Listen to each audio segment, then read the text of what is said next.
예수 그리스도의 보혈만이 우리의 죄를 사하는 능력이 있음을 믿습니다. 오늘 지혜자님은 부상 투혼으로 이렇게 지휘를 해주셨습니다. 지난번에 다친 다리가 덧났나 봅니다. 그래서 수술을 이렇게 하셨다고 하니까 우리 지혜자님과 우리 찬양대를 위해서 한번 격려의 박수 보내겠습니다.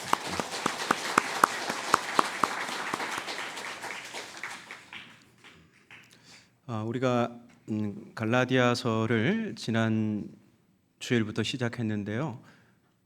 주보에 갈라디아서 문제풀이가 있습니다. 이 갈라디아서 문제풀이를 집에 가셔서 성경을 찬찬히 읽어가면서 한번 답을 적어 보시기 바랍니다. 이 문제풀이를 하는 이유는 내가 읽는 성경을 이해하지 못할 때 문제를 보면 그 글이 이해가 훨씬 잘 됩니다. 그렇기 때문에 이 문제풀이를 이렇게 주보에 실어 두었습니다. 이 문제풀이를 하다 보면 이 성경에서 지금 바울이 이런 이야기를 우리에게 하고 있구나라는 것을 이해할 수 있고 당시의 정황도 또 우리가 이해할 수가 있습니다. 그래서 말씀을 우리가 알아듣기에 유익한 부분이 있어서 이렇게 실어 두었습니다. 그리고 또 집에 가시면 갈라디아서도 1장부터 6장까지 한숨에 한번 이렇게 계속해서 반복해서 읽어 보시기 바랍니다. 오늘 1장 읽고 내일 2장 읽고 이렇게 마시고요. 단숨에 한번 어떤 줄거리인가라는 것을 한번 이해하시고 반복하시다 보면 훨씬 말씀을 또 듣기에 또 유익이 있을 것입니다. 이 갈라디아 교회는 바울이 설립한 교회입니다.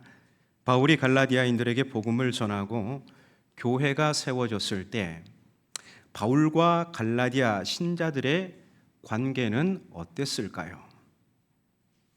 갈라디아서 4장 13절부터 15절 이 말씀에 따르면 바울이 갈라디아 선교 당시 몸이 아픈 상태에서 복음을 전했습니다. 바울에게 질병이 있었다고 알려지거든요. 고린도 후서에서는 하나님께 그 육체에 가시 질병을 좀 사라지게 해달라고 하나님께 3번이나 이렇게 간절히 구했다고도 하죠. 이렇듯 바울은 몸이 아픈 상태에서 갈라디아라는 지방에 가서 처음 복음을 전했습니다. 어디 아픈지는 자세히 밝히지는 않지만 바울은 자신의 아픈 몸이 사람들에게 시험거리가 될 정도라고 했습니다. 말하자면 이런 것이죠. 사도라는 사람이 무슨 저런 몹쓸 병에 걸렸어? 이 사람하고 있으면 우리가 병시중 들어야 하는 거 아니야? 그런데 갈라디아 신자들은 바울의 아픈 모습을 보고도 그를 업신여기지도 내치지도 않았습니다. 오히려 바울을 하나님의 천사처럼 그리스도 예수처럼 받아주었습니다. 게다가 할 수만 있다면 바울을 위해서 눈이라도 빼어내줄 만큼 갈라디아 신자들은 정말 선한 사람들이었습니다. 참 대단하죠. 그냥 이 사람들은 태생적으로 선한 것 같습니다. 하지만 사실 갈라디아인들의 사랑 넘치는 모습은 그들이 바울이 전한 복음을 영접한 결과입니다. 복음을 영접했다는 것은 그들이 그리스도와 연합했다는 뜻입니다. 그러면 그리스도와 연합했다는 것은 무엇일까요? 바울은 로마서 6장에서 그리스도와 연합 이것을 세례의 이미지로 풀어갑니다. 세례는 그리스도와의 연합인데 이 연합은 이중연합입니다. 먼저는 그리스도의 죽음과의 연합이고 다른 하나는 그리스도의 부활과의 연합입니다. 그리스도의 죽음과 연합은 죄에게 종노릇하던 우리의 옛사람이 그리스도와 함께 십자가에 못 박혀 죽는 것이고 그리스도의 부활과의 연합은 그리스도의 부활 생명과 함께 선한 일을 하는 새 생명으로 사는 것입니다. 이렇듯 갈라디아인들은 바울이 전한 복음을 듣고 그리스도와 연합한 결과 죄를 멀리하고 선한 일을 열심히 하는 새 생명의 삶을 살게 되었습니다. 이제 그들은 그리스도의 눈으로 세상을 보게 되었죠. 그러다 보니 바울의 아픈 부분이, 그 바울의 약점이 문제가 되지 않았습니다. 오히려 연약한 중에도 복음을 전하는 사도가 하나님의 천사와도 같아 보였고 그리스도 예수가 그들 곁에 와 계신 것처럼 보였습니다. 그래서 바울을 위해서라면 자기 눈이라도 빼내어줄 수 있을 만큼 그렇게 마음의 선함으로 가득 차 넘쳐 흘렀습니다. 이렇게 바울과 갈라디아 신자들은 세상에 둘도 없는 정말 좋은 관계였습니다. 그런데 이토록 좋은 관계가 이제는 과거의 추억이 되고 말았습니다. 바울이 떠난 후 거짓 교사들이 갈라디아 교회에 침투해서 바울과 갈라디아 신자들 사이를 이간시켰습니다. 거짓 교사들은 갈라디아 신자들에게 바울은 참 복음을 전하는 사도가 아니라 사람들의 비위를 맞춰서 사람들이 듣고 싶은 말만 하는, 그래서 자기의 지지자를 얻으려고 하는 그런 사람이야, 이렇게 선동했습니다. 우리 본문 10절을 한번 같이 읽어볼까요? 화면을 보시고 읽겠습니다. 내가 지금 사람을 설득합니까? 하나님을 설득합니까? 아니면 사람의 비위를 맞추려고 하고 있습니까? 내가 아직도 사람의 비위를 맞추고 있다면 그리스도의 종이 아닙니다. 바울의 이 말은 거짓 교사들의 말에 속아 넘어가서 자신의 사도적 권위에 관해 오해를 갖게 된 갈라디아 신자들을 향해서 지금 항의하는 말입니다. 그들이 당신들에게 말한 것처럼 내가 정말 당신들의 비위를 맞추고 있는, 당신들을 그냥 기쁘게 하는, 당신들의 지지를 얻으려고 하는 그런 사도입니까? 지금 항의하며 따져 묻는 것입니다. 거짓 교사들은 바울이 갈라디아 이방인들의 비위에 맞춰 그들이 듣기에 좋은 복음을 전했다고 했습니다. 이를테면 바울은 이방인들에게 부담스러운 할례는 쏙 빼놓고 예수 그리스도만 전했다는 것이죠. 참다운 복음은 자신들처럼 할례를 포함해야 한다는 것입니다. 그리스도만 전하는 복음은 부족한 복음이고 갈라인들의 비위를 맞춘 인간적인 복음이라는 것입니다. 그게 바로 거짓 교사들이 갈라디아 신자들에게 했던 말이죠. 그러면 올바른 복음 가운데 있는 신자라면 어떻게 해야 합니까? 무슨 소리냐고, 당장 이곳에서 나가라고 해야 되죠. 그런데 여기에 현혹된 갈라디아 신자들은 바울을 향해 의문을 품게 되었고 그들의 마음은 거짓 교사들에게로 돌아서게 되었습니다. 할례가 빠진 복음을 전한 바울이 거짓 사도로 보였고 할례를 포함한 복음을 전하는 거짓 교사들이 진짜 사도로 보인 것입니다. 바울이 이게 정말 이것 때문에 놀라는 거예요. 와, 이런 복음에 속아 넘어가? 그래서 바울이 놀랐던 거죠. 이제 갈라디아 신자들에게 바울은 더 이상 참 사도가 아닌 것입니다. 그가 전한 복음도 2% 부족한 복음이죠. 하여 편지는 시작부터가 매우 날카롭습니다. 우리 본문 1절을 함께 읽어보겠습니다. 사람들에게서 난 것도 아니요 사람으로 말미암은 것도 아니요 오직 예수 그리스도와 그를 죽은 자 가운데서 살리신 하나님 아버지로 말미암아 사도된 바울은, 1절에 보면 사람을 2번 부정합니다. 그리고 하나님을 2번 긍정합니다. 바울은 갈라디아 신자들을 향해서 자신의 사도직 기원이 사람이 아니라 하나님이라고 합니다. 한마디로 그를 사도로 만드신 분은 사람이 아니라 하나님이라는 것이죠. 그러면서 본문 6절에서 바울은 갈라디아인들을 향해서 지금 당신들은 그리스도라는 유일무이한 은혜로 그들을 불러주신 하나님을 떠나 다른 복음을 따르고 있다고 합니다. 그것도 이렇게나 빨리 변질되고 있다니 참으로 놀라운 일이 아닐 수 없다고 하죠. 6절을 함께 화면을 보시고 읽겠습니다. 그리스도의 은혜로 여러분을 불러주신 분을 떠나 이렇게 빨리 다른 복음으로 돌아서고 있다니 참 놀라운 일입니다. 바울은 갈라디아인들이 다른 복음으로 돌아서고 있다고 합니다. 다른 복음이 무엇일까요? 그 나름대로 인정받을 만한 여러 복음 중에 하나일까요? 바울은 곧바로 이런 오해를 바로잡습니다. 7절을 함께 읽겠습니다. 물론 다른 복음이라는 것이 있을 리 없습니다. 그 다른 복음은 사실 어떤 이들이 여러분들을 혼란스럽게 하고 그리스도의 복음을 변질시키려는 것일 뿐입니다.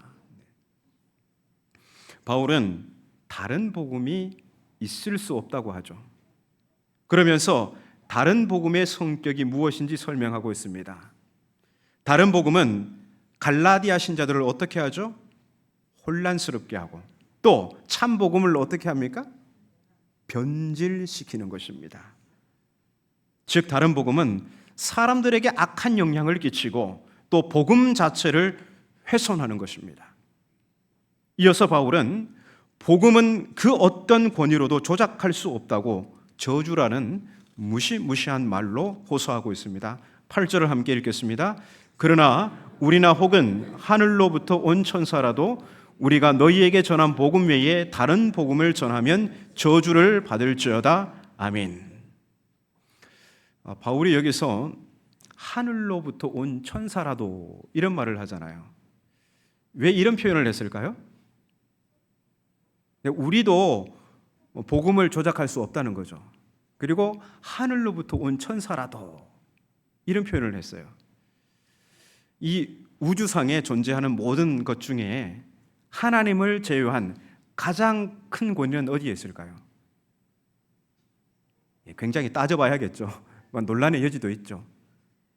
바울은 순간 생각한 게 뭐예요? 하늘로부터 온 천사가 하나님을 제외한 최고의 권위인 거예요. 그 최의 권위를 딱 앞세워서 이 우주에 존재하는 최고의 권위도 복음을 조작하거나 날조할 수 없다는 것입니다. 바울이 전한 복음 외에는 다른 복음을 전할 수 없다는 것이죠. 이렇게 우주에서 가장 큰 권위도 다른 복음을 전하면 저주를 피할 수 없는데 하물며 거짓 교사들이나 그들이 전한 복음을 따르는 갈라디아인들은 두말해서 뭐 하느냐는 것이죠.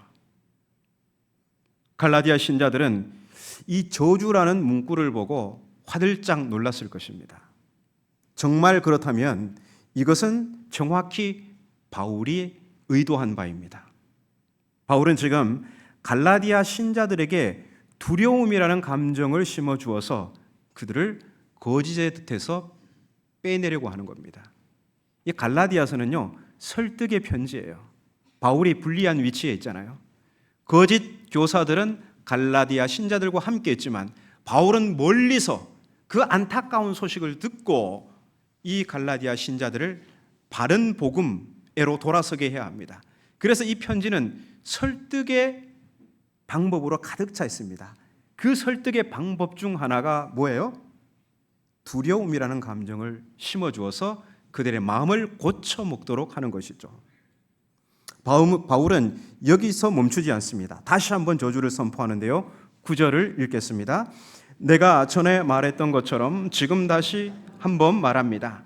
누구라도 여러분이 우리에게 받은 복음과 다른 복음을 전하면 저주가 있을 것입니다. 아멘. 바울은 과거 갈라디아인들에게 복음을 전할 때 이미 엄한 경고를 한 바가 있다고 합니다. 만일 바울이 전한 복음 외에 누군가가 다른 복음을 전하면 그는 저주를 받는다고 하죠. 바울은 연거푸 2차례나 저주를 선포합니다. 이것은 그저 말뿐인 위협이 아니라 실제로 그렇다는 것입니다. 여기서 하나 유념해야 할 것은 이 저주가 다른 복음을 전하는 자뿐만 아니라 다른 복음을 따르는 자에게도 임한다는 사실입니다. 여러분, 이 점을 유념하셔야 합니다. 종말의 심판에서 너 왜 잘못된 복음을 따르고 있었어? 너는 잘못된 복음을 따르고 있었어. 이렇게 질책을 할 때 우리가 어떻게 그러면 핑계하면 될까요? 우리 목사님이 그렇게 가르쳐 줬는데요. 그러면 면피가 될까요? 안 된다는 겁니다. 물론 그렇게 가르친 말씀의 일꾼은 더 큰 벌을 받게 되겠죠. 통하지 않습니다. 그래서 우리가 다른 복음에 속지 않으려면 우리 자신이 참 복음을 장착하고 거기에 저주라는 보안 장치를 딱 걸어둬야 됩니다. 참 복음. 그러니까 다른 이야기를 듣고 그냥 이렇게 넘어가고 저렇게 넘어가지 않도록 딱 나한테 뭐 이상한 소리 하면 이거 다른 복음 전하면 저주를 받는 거야. 이렇게 저주라는 어떤 그거를 장치를 딱 걸어둬야 돼요. 이 고대인들은요, 성스러운 법에서부터 성스러운 문서 그리고 무덤까지 전적으로 보호되고 보존되어야 할 것들에 저주를 걸어서 타인이 침해할 수 없게 해놓았습니다. 고대 소아시아 지역에서 발굴된 문서에 이런 저주 문구가 있습니다. 누구든지 이 뼈들을 옮기는 이는 저주받기를, 이렇게 두었어요. 여러분, 군대 다녀오신 분들은 잘 아실 거예요. 군인들이 아주 소중하게 여기는 게 있습니다. 정말 소중하게 여기는 게 있어요. 그게 뭐냐면 속옷 팬티입니다. 왜 이상하게 생각하세요? 군인들은 그걸 되게 소중하게 생각합니다. 그런데 이 속옷을 빨아서 이 빨랫줄에 널어 놓으면 이게 그냥 건조가 되어서 내가 가져오면 되는데, 건조가 됐는가 해서 가보면 팬티가 사라지고 없어요. 팬티는 너무 소중한 거예요, 이거. 그래서 속상하잖아요. 속상해서 또 이제 해가지고 이번에는 좀 이렇게 구석에 눈이 안 띄는 데 다 걸어놔요. 다음에 오니까 또 없어졌어요. 근데 그 군대 생활을 해보면 그 사병들 중에 빨래를 정말 싫어하는 사람이 있어요. 제 고참 중에도 그랬거든요. 자기는 양말 신으면 양말 그 딱 벗어서 구두 닦기용으로 사용하고 건조도에 가서 그냥 아무거나 걸어서 이거 신고 그렇습니다. 제가 이렇게 직접 봤거든요.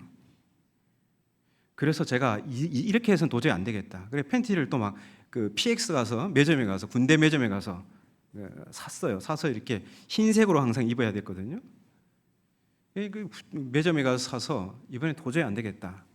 이거를 훔쳐가지 못하도록 뭔가를 내가 단단히 해놔야겠다 해서 유성 매직으로 팬티에다가 A 빨강색입니다. I D S AIDS 뭐라고 제가 한글로 말하지 않겠습니다. 저주 문구를 딱 여기다 박아놨습니다. 이거 당분간 효과가 있더라고요. 그러니까 팬티를 가져가지 않는 거예요. 그런데 웬걸요? 어느 정도 시간이 지나니까 이제 이 팬티 주인이 누군지 이제 알았나 봐요. 그래서 이제 그 다음부터는 다시 또 이 그 저주를 걸어놓은 팬티도 이제 잊어버리곤 했는데요. 고대인들은 그랬습니다. 성스러운 것, 정말 지켜야 될 것들에게는 저주를 걸어서 타인이 침해하지 못하도록 한 거예요. 바울도 지금 저주라는 이 선포를 하지만 왜 그렇습니까? 이 바울이 전한 복음은 누구도 침해할 수 없는 거예요. 그래서 바울은 갈라디아 신자들을 향해서 그리고 그들에게 다른 복음을 전한 이들을 향해서 다른 복음을 전하거나 따르면 저주를 받을 것이라고 이렇게 선포하고 있는 것입니다. 바울은 자신이 전한 복음이야말로 누구도 조작하거나 날조할 수 없는 참 복음이라고 한 것이죠. 자, 이렇게 두 차례나 저주를 선포하는 이 바울의 말에 갈라디아 신자들은 엄청난 두려움을 느꼈을 것입니다. 다시 말하지만 이것은 바울이 정확히 의도한 바입니다. 자, 그러면 바울이 전한 복음은 어떤 복음이기에 그 어떤 권위도 조작하거나 날조할 수 없는 유일무이한 복음일까요? 우리 본문 11절 12절을 함께 읽겠습니다. 형제들아, 내가 너희에게 알게 하노니 내가 전한 복음은 사람의 뜻을 따라 된 것이 아니니라. 이는 내가 사람에게서 받은 것도 아니요 배운 것도 아니요 오직 예수 그리스도의 계시로 말미암은 것이라. 아멘.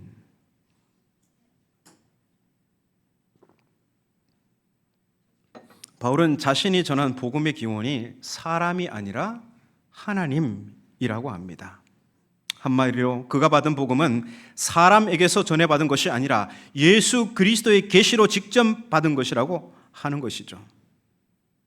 그래서 누구도 그 복음을 침해할 수 없는 겁니다. 하나님이 주신 복음이기에, 예수 그리스도의 계시로부터 받은 복음이기에 그 복음에 누구도 손을 댈 수 없는 것입니다. 그리고 그의 사도직이 사람이 아니라 하나님으로부터 기원했던 것처럼 그가 받은 복음 또한 사람이 아니라 하나님으로부터 주어졌다는 것입니다. 사람이 아니라 하나님.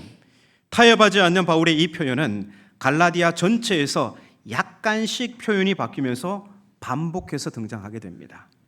이것이 의미하는 바는 사람이 아니라 하나님이 바울 복음의 핵심이라는 것입니다. 바울의 사도직도 그가 전하는 복음도 사람이 아니라 하나님으로부터 온 것입니다. 그래서 하나님께 부름받은 복음의 일꾼은 복음을 사람의 기호에 맞춰서 듣기 좋게 전하지 않습니다. 한 신약학자는 그의 고린도전서 해설서에서 다음과 같은 말을 했는데요. 복음 선포는 주변 사회의 지혜로운 말에 의존하여 십자가의 말씀을 듣기 좋은 메시지로 포장하는 것이 아니라 십자가를 중심으로 하는 그 메시지의 터무니없음을 가장 적나라한 형태로 드러내는 것이다. 십자가를 중심으로 하는 그 메시지의 터무니없음. 역설적 표현이죠. 그 십자가가 우리에게는 능력이지만 세상이 보기에는 뭐예요? 터무니없는 이야기죠. 그렇지만 그 터무니없어 보이는 메시지를 가장 날것으로 적나라하게 드러내는 것이 올바른 복음 선포라는 것입니다. 거짓 교사들은 바울이 사람들의 비위에 맞춰서 사람들이 듣기 좋게 할례가 빠진 부족한 복음을 전했다고 했지만 바울은 오직 예수 그리스도의 계시로부터 받은 복음, 곧 십자가에 못 박히신 그리스도를 전했습니다. 이 십자가의 메시지가 유대인에게는 거리끼는 것이고 이방인에게는 미련해 보이는 것이지만 바울은 거기에 무엇을 더하거나 빼지 않고 날 것 그대로 전했습니다. 그러자 죄인들이 회개하고 하나님께 돌아왔습니다. 죄와 죽음의 지배 아래 살던 사람들이 의와 생명의 통치 아래 살게 되었습니다. 그래서 바울은 갈라디아서 6장 14절에서 선언합니다. 그러나 내게는 우리 주 예수 그리스도의 십자가 외에 결코 자랑할 것이 없습니다.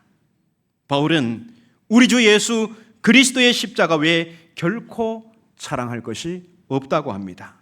왜 그럴까요? 오직 예수 그리스도께 생명이 있기 때문입니다. 우리를 새 생명으로 창조하시는 그 능력은 오직 예수 그리스도에게만 있는 것입니다. 복음인 것은 바로 이 생명 창조의 능력 때문입니다. 바울 자신도 그를 새 생명으로 창조하신 분은 예수님입니다. 그는 예수님과 죽음에 연합하여 하나님께 대항하던 옛사람은 죽고 이제 예수 그리스도의 부활과 연합하여 하나님의 뜻을 위해 사는, 복음을 위해 사는 새 생명의 사람이 되었습니다. 그래서 바울에게 십자가는 수치와 모욕과 실패가 아니라 생명을 창조하시는 하나님의 능력이요 하나님의 지혜인 것입니다. 그러므로 오늘 우리가 복음을 전할 때 십자가에 못 박히신 그리스도를 있는 그대로 전해야 합니다. 십자가에 못 박히신 그리스도가 세상 사람들에게 보기에 무력하고 미련해 보이지만 우리는 여기에 무엇을 더하거나 빼서는 안 됩니다. 사람들이 듣기에 좋게 포장해서도 안 됩니다. 왜냐하면 십자가의 복음에 성령의 약속이 있고 십자가의 복음에 생명을 창조하는 능력이 있기 때문입니다. 어떤 왕이 있었습니다. 사랑하는 아내가 죽자 왕은 죽은 왕비를 위하여 최고의 조각가들을 불러 무덤을 아름답게 꾸몄습니다. 그 묘를 보려고 사람들이 모여들자 왕은 묘지 위에 멋진 정자를 세웠습니다. 얼마 후에는 다시 큰 기념관을 세우고 아름다운 정원과 동산을 만들었습니다. 만족스러운 듯 기념관 주변을 산책하던 왕은 신하를 불러 말했습니다. 저 무덤을 다른 곳으로 옮겨야겠다. 무덤 때문에 이 건물의 분위기가 망가지는군. 왕비의 무덤을 꾸미기 위해 필요했던 건축물이 왕비의 무덤보다 더 중요한 자리를 차지하게 된 것입니다. 왕비의 죽음을 기념하기 위해 만든 기념관과 정원과 동산이 오히려 왕비를 잊혀지도록 했습니다. 이 땅의 교회는 예수 그리스도의 죽음과 부활을 기념하도록 세워졌습니다. 그래서 교회는 십자가에 못 박히신 예수 그리스도를 통해 새 생명을 얻었음을 계속해서 고백하며 선포해야 하고, 그리스도의 부활 생명을 통해 영생의 소망을 가졌음을 뿌듯해해야 합니다. 이것이 우리의 자랑입니다. 50년 만에 결정한 교회당 건축이 십자가에 못 박히신 예수 그리스도보다 우리 교회의 희망이 되어서는 결코 안 됩니다. 교회당 건축, 성도들의 기도와 땀방울과 애씀이 분명히 있어서 귀한 일입니다. 그러나 그것이 예수 그리스도보다 앞장서서는 안 됩니다. 아름답게 건축된 교회당 건물이 마치 새 생명을 창조하는 효력이 있는 것처럼 착각해서도 결코 안 됩니다.